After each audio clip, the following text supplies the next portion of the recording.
नमस्कार, आपले धुळे न्यूज आपले हार्दिक स्वागत करीत आहे। दिनांक 18/7/17 रोजी गुड्ड्याच्या खुनी आरोपी नामे सागर साहेबराव पवार उर्फ कट्टी याला पुणे येथे केली अटक।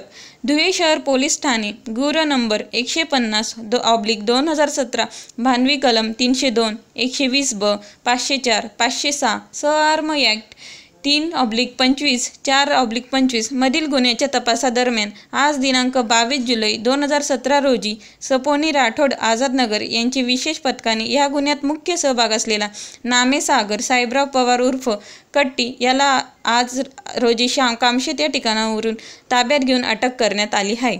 त्याच्याकडून गुन्ह्याच्या कटाबाबतची व गुन्हा करण्यामागच्या हेतू व उद्देश याची उकल होण्यासाठी महत्त्वाची मदत होणार आहे। तसेच इतर आरोपी कुठे लपून बसले आहेत याबाबत महत्त्वाची माहिती मिळून लवकरच इतर आरोपी अटक होण्यास मदत होईल। गुन्ह्यातील आरोपींना आसरा देणारे जे लोक आहेत त्यांचे गुन्हेगारी रेकॉर्ड काढून त्यांच्यावर कडक कारवाई करण्यात येईल। अशा प्रकारे गुन्ह्यातील आरोपी अटक होण्यास प्रगती चालू असून नागरिकांनी शांतता राखून सहकार्य करावे असे आवाहन धुळे पोलीस दलातर्फे माननीय विवेक मारुती पानसरे अप्पर पोलीस अधीक्षक ही पुढील माहिती देत आहे। आतापर्यंत एकूण 11 आरोपी निष्पन्न आहेत।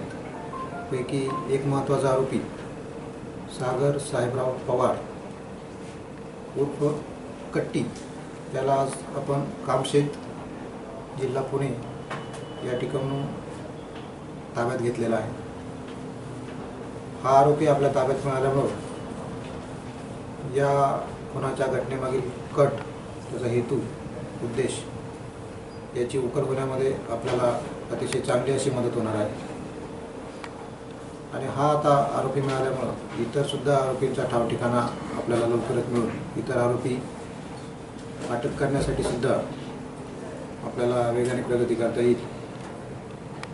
तसेच या आरोपींना जे आसरा देणारे लोक आहेत अशा आसरा देणाऱ्या लोकांची सुद्धा आम्ही माहिती काढून त्यांच्यावरसुद्धा कारवाई करणार आहोत। या ठिकाणी आता अतिशय चांगल्या पद्धतीने वेगाने आपण गुन्ह्याची उकल करत आहोत, आरोपी अटक करत आहोत।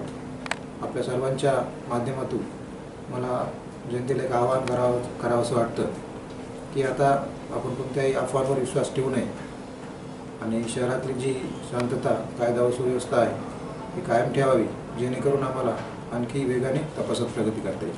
सर, या 2 दिवसामध्ये जो विषय झाला खुनाचा त्यानंतर 2 वेळेस बसवर दगडफेक करण्यात आलेली आहे। त्या संदर्भात काय सांगतात? कोणाला ताब्यात घेतली? दोघी वेळेस बस फोडण्याचा प्रयत्न